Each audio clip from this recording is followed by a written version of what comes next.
Hello friends, welcome to my YouTube channel.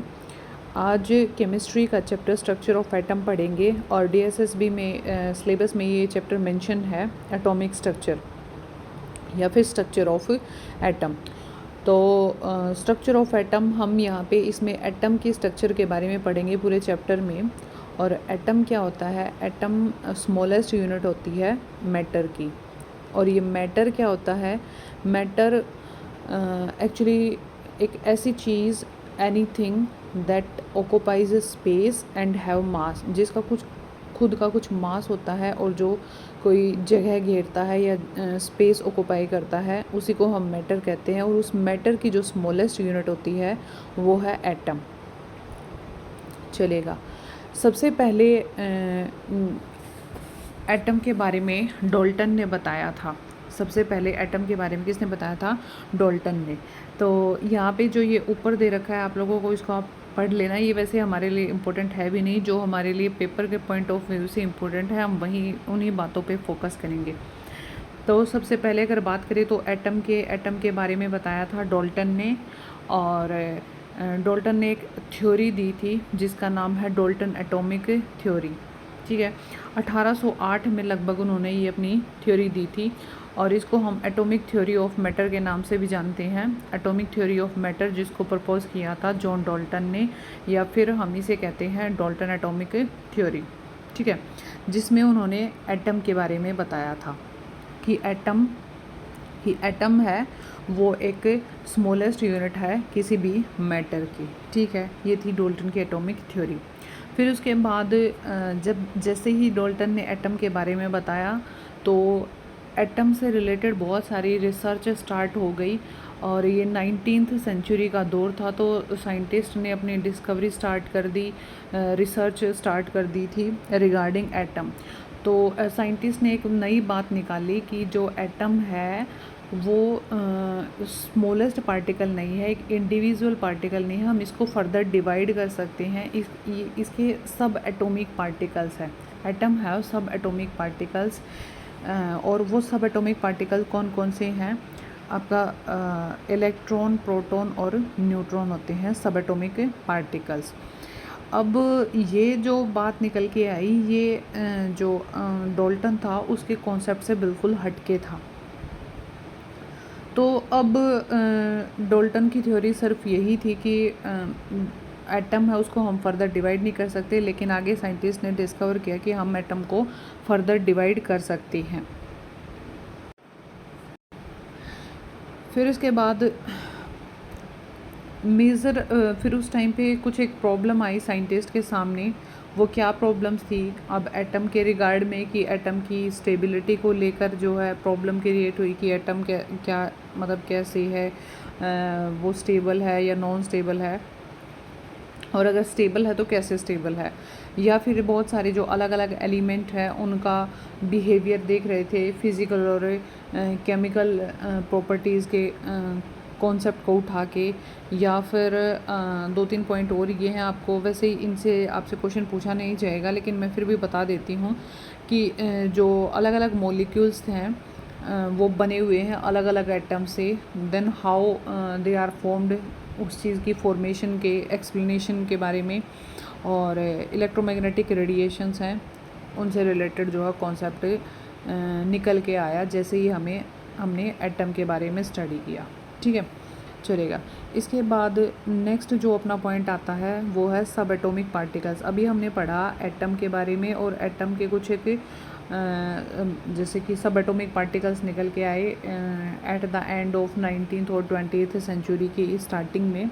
तो सब atomic particles electron, proton and neutron है। Dalton की जो थ्योरी थी, अगर आपसे क्वेश्चन पेपर में पूछ लिया जाए तो आप ज़रूर इसका जवाब देना कि जो डाल्टन है उसने दो तीन लॉ दिए थे। वो कौन कौन से हैं? एक तो law of conservation of mass, दूसरा है law of constant composition, and तीसरा है लॉ ऑफ मल्टीपल प्रोपोर्शन। ध्यान दीजिएगा इस पर। एक तो है सबसे पहले law of conservation of mass. क्या है भाई? Law of conservation of mass. दूसरा आप उसको थोड़ा सा मतलब एक तरीके से थोड़ा सा कंबाइन करके इसको याद कर सकते हैं। कुल मिला के बात ये है कि एक मास का कंजर्वेशन है और उस मास को हम क्या कर रहे हैं, हम कांस्टेंट कंसिडर कर रहे हैं और उसको फिर हम मल्टीपल प्रोपोर्शन में डिवाइड कर रहे हैं। ठीक है, तो ये 3 लॉ हैं कि law of conservation of mass, law of constant composition and law of multiple proportion. याद रखना इस चीज़ को, डाल्टन ने ये 3 लॉ दिए थे और आपसे ये क्वेश्चन पूछा जा सकता है। चौथा कोई और लॉ दे दे ऑप्शन में और फिर आप लोग जो है उसको एलिमिनेट कर देना। ठीक है, चलेगा। उन्होंने ये लॉ दिए लेकिन वो एक्सप्लेन नहीं कर पाए थे किस चीज़ को, वो एक्सप्लेन नहीं कर पाए। बहुत सारे अलग अलग रिजल्ट्स थे, जैसे कि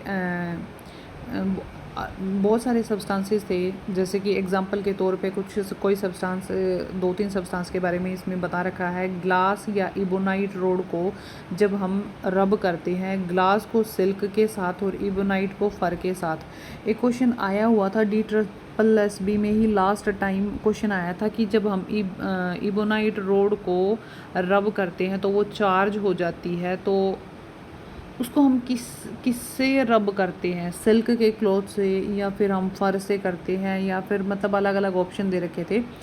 तो इबोनाइट रोड को हम फर से अगर रब करेंगे तो वो क्या होती है भाई, इलेक्ट्रिसिटी कंडक्ट करेगी। ठीक है, क्या करेगी, जनरेट करेगी इलेक्ट्रिसिटी उसमें, क्योंकि उसमें चार्जेस का ट्रांसफ़र होता है।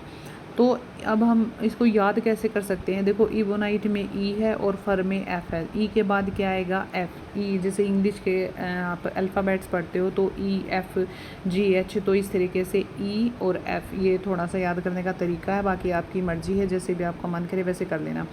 इबोनाइट के साथ, इबोनाइट रोड के साथ अगर हम फर को रब करेंगे और अगर ग्लास रोड के साथ हम सिल्क को रब करेंगे, ये पॉइंट यहाँ है, यहाँ देख लेना आप लोग, ये वाला सिल्क, फर और ये ग्लास वाला, तो ये चीज़ आप यहाँ से पढ़ लेना। और जब हम इनको रब कर रहे थे तो इलेक्ट्रिसिटी जनरेट होती है। ये इलेक्ट्रिसिटी जनरेट क्यों होती है, क्योंकि वहाँ पे आपको पता है, थोड़ा बहुत आपने फिज़िक्स में पढ़ा होगा, क्योंकि वहाँ पे चार्ज का ट्रांसफ़र होता है। और कि कौन से चार्जेस थे वहाँ पे इलेक्ट्रॉन्स का ही तो ट्रांसफ़र हो रहा है, तभी तो इलेक्ट्रिसिटी कंडक्ट हो रही है। तो कुल मिला के अभी वो बात एग्जैक्टली आई नहीं है, यहाँ पे ये नहीं बताया कि इलेक्ट्रॉन्स का ट्रांसफ़र हो रहा है, बस इतना है कि वो इलेक्ट्रिसिटी जनरेट हो रही है। तो इस चीज़ की एक्सप्लेनेशन डाल्टन नहीं दे पाए। उन्होंने अपने लॉ तो कई सारे दिए लेकिन वो इस चीज़ की एक्सप्लेनेशन नहीं दे पाए कि क्यों इलेक्ट्रिसिटी जनरेट होती है।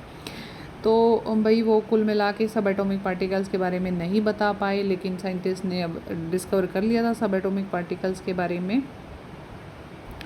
अब इस चैप्टर में हम सब एटॉमिक पार्टिकल्स के बारे में पढ़ेंगे अपना, एक है प्रोटॉन और एक है इलेक्ट्रॉन। अब हम बात करते हैं इलेक्ट्रॉन के बारे में। सबसे पहले डिस्कवरी ऑफ इलेक्ट्रॉन।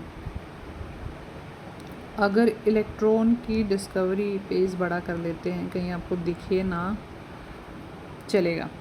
इलेक्ट्रॉन की डिस्कवरी की बात करते हैं तो भाई एक ये पॉइंट थोड़ा ध्यान दे लेना, मन करे तो। वैसे कोई ऐसा इम्पोर्टेंट नहीं है। माइकल जो फैराडे हैं वो इलेक्ट्रिसिटी से रिलेटेड जो है फादर ऑफ इलेक्ट्रिसिटी भी कहा जाता है उन्हें, और ये इलेक्ट्रिसिटी से रिलेटेड उन्हें काफ़ी अच्छे अच्छे काम किए हैं।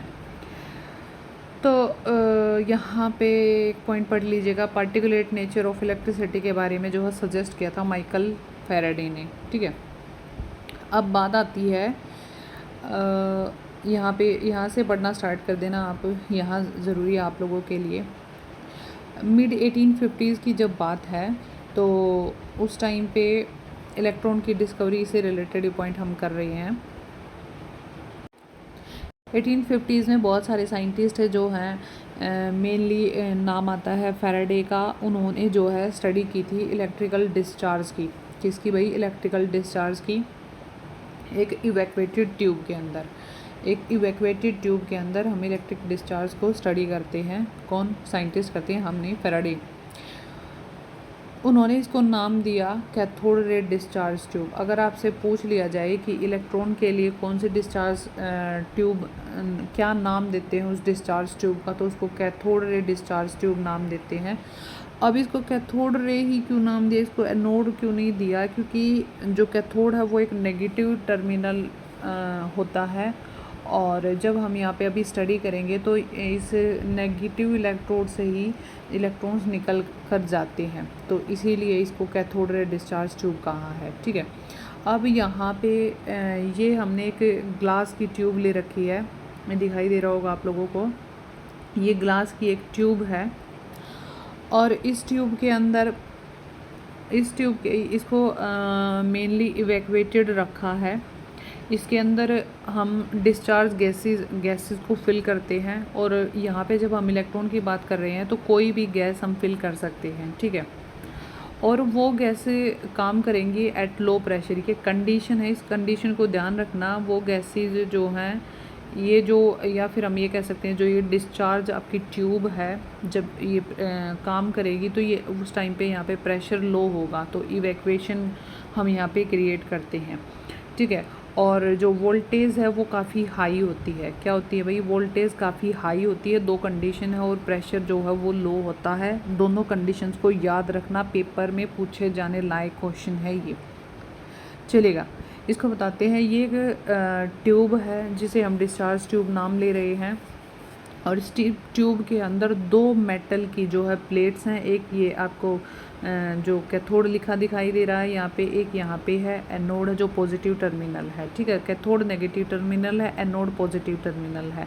हाई वोल्टेज हमने यहाँ पे अप्लाई कर रखी है, लो प्रेशर अप्लाई कर रखा है।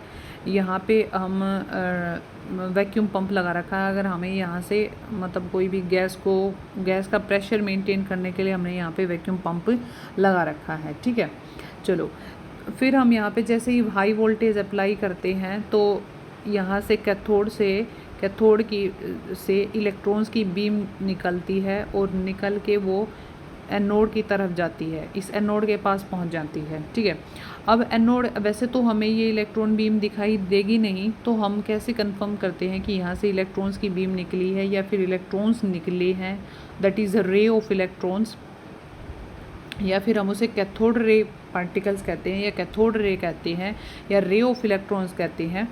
तो वो एनोड के पास पहुंचती है। इस चीज़ का पता लगाने के लिए हमने जो एनोड की जो प्लेट है इस पे हमने बीच में होल कर दिया है, एक बीच में होल कर दिया है।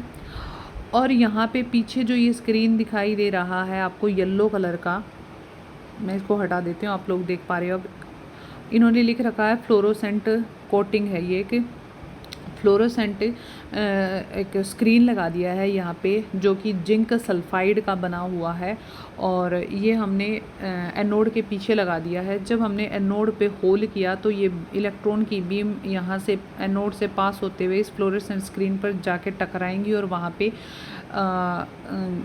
जो है एक ब्राइट जो है स्पॉट, ब्राइट लाइट जो है वहाँ पर हमें दिखाई देगी।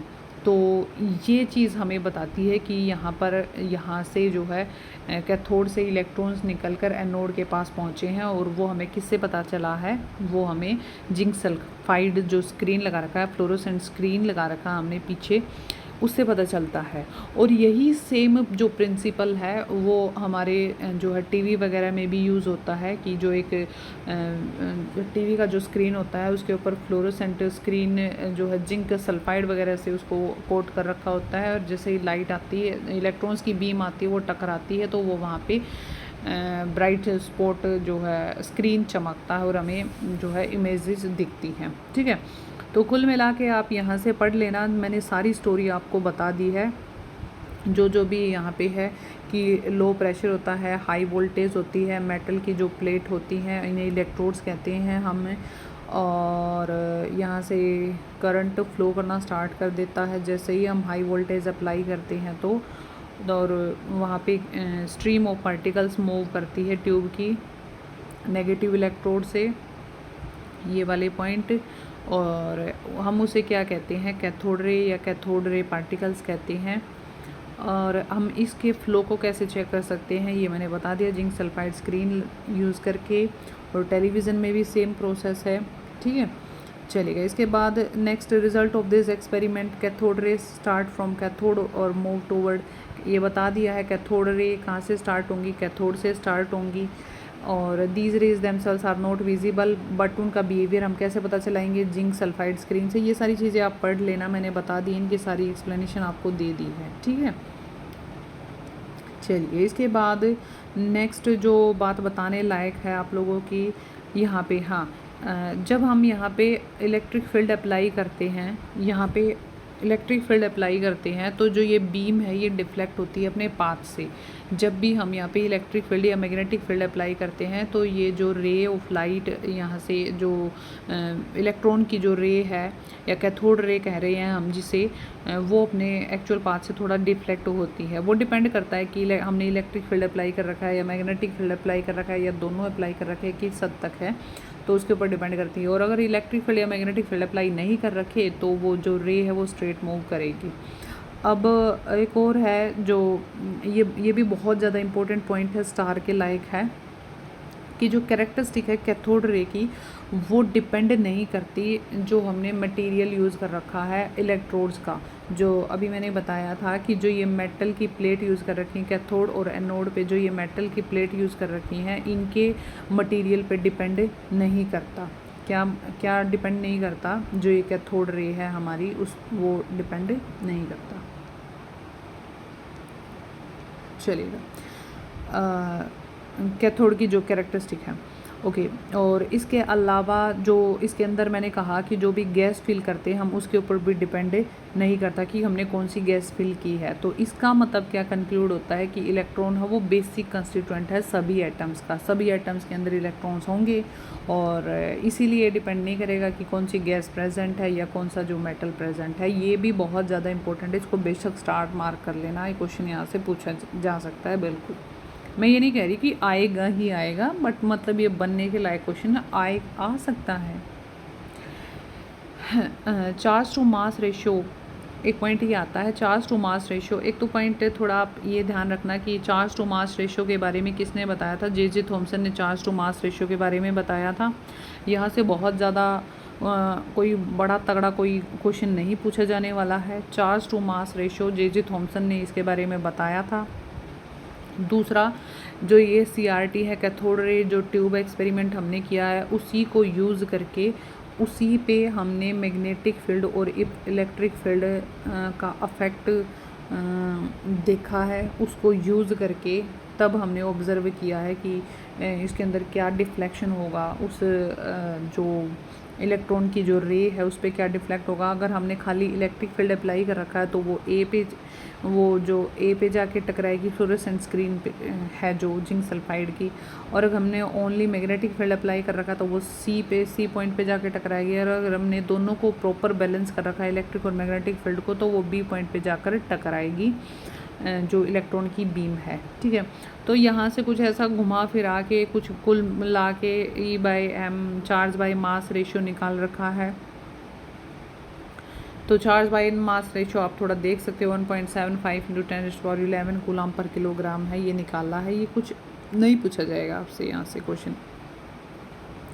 अब इलेक्ट्रॉन के ऊपर चार्ज क्या है, इलेक्ट्रॉन के ऊपर कितना चार्ज होता है जनरली, वैसे आपको ये भी पता है 1.67 × 10⁻−19 कूलम ये चार्ज होता है। यहाँ से एक चीज़ ये याद रखना, R.A. मिलिकन ने जो है चार्ज ऑन इलेक्ट्रॉन निकाला है, और वो कैसे निकाला है, with the help of experiment that is oil drop experiment. किस एक्सपेरिमेंट से, ऑयल ड्रॉप एक्सपेरिमेंट से जो है, ये यहाँ पे ऑयल ड्रॉप एक्सपेरिमेंट है और मिलिकन ने जो है निकाला है इसको, चार्ज को। चार्ज उसका क्या है, मास क्या है, ये थोड़ा आपको वैसे भी इतने हायर क्लासेस में जा चुके हो तो आपको पता होगा। फिर इसके बाद आती है discovery of protons and neutrons. बात करते हैं डिस्कवरी ऑफ प्रोटॉन्स और न्यूट्रॉन्स की। तो यही सेम इलेक्ट्रिकल डिस्चार्ज को जो है कैथोड रे ट्यूब को ही हमने यूज़ किया है प्रोटॉन्स के लिए भी।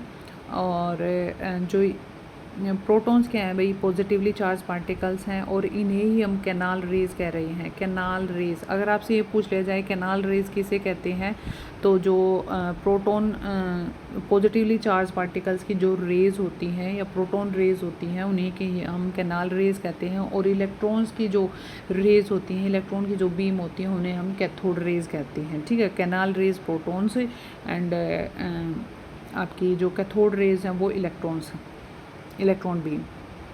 Characteristic of this positively charged particles are listed. अच्छा, इनकी कैरेक्टरिस्टिक हमने जब हमने एक कैथोड रे ट्यूब एक्सपेरिमेंट किया है तो उस टाइम पे हमने क्या ऑब्जर्व किया है in the regard of protons. Unlike cathode ray positively charge particle हैं वो डिपेंड करते हैं, एक ये इंपॉर्टेंट है पॉइंट कि वो नेचर ऑफ गैस के ऊपर भी डिपेंड करते हैं। जो जैसे कैथोड रे ट्यूब तो अभी यहाँ पे हमने पॉइंट लास्ट में पॉइंट डिस्कस किए थे कि वो कौन सी गैस प्रेजेंट है उसके ऊपर डिपेंड नहीं करते, लेकिन जो आपकी कैनाल रेज हैं वो डिपेंड करती हैं, या फिर हमारी cathode rays positively charged particles की जो रेज हैं वो डिपेंड करती हैं गैस के नेचर के ऊपर। In the cathode ray they are simply the positively charged gaseous ions. The charge to mass ratio of particles is found to depend on the gas from which these originate. ये charge to mass ratio के ऊपर depend करता है। और behavior of these particles in magnetic or electric field is opposite to that observed in electron और cathode rays. इनका जो behavior है वो बिल्कुल अपोजिट है जो हमने कैथोड रेज के लिए देखा था। ठीक है, स्मॉलेस्ट और लाइटेस्ट पॉजिटिव जो आयन है वो इनिशियली हमने हाइड्रोजन के लिए देखा है, दैट इज़ प्रोटॉन होगा। फिर उसके बाद हमें पता चल गया कि प्रोटॉन एक पॉजिटिवली चार्ज पार्टिकल है। फिर एटम की ओवरऑल जब हम देखते हैं इलेक्ट्रिकली न्यूट्रल है, तो इस चीज़ को देखा गया, तो ये भी सर्च किया गया कि एटम जब इलेक्ट्रिकली न्यूट्रल है तो वो किसकी वजह से है। कोई और भी जो है पार्टिकल है एटम का, तो जेम्स चैडविक ने 1932 में लगभग उन्होंने बेरिलियम की एक शीट ली और उसके ऊपर अल्फ़ा पार्टिकल को स्ट्राइक किया, तो उन्होंने देखा कि उसमें से जो है इलेक्ट्रिकली न्यूट्रल जो है पार्टिकल्स निकल रहे हैं और जिनका जो है मास थोड़ा सा ज़्यादा है कंपैरेटिव टू प्रोटॉन्स। ठीक है, तो ये था आपका कुछ टॉपिक। इसके बाद हम एटॉमिक मॉडल्स को पढ़ेंगे नेक्स्ट लेक्चर में। अभी लेक्चर थोड़ा ज़्यादा बड़ा हो जाएगा और कोशिश करूँगी मैं थोड़ी और ज़्यादा स्पीड बढ़ाऊँ।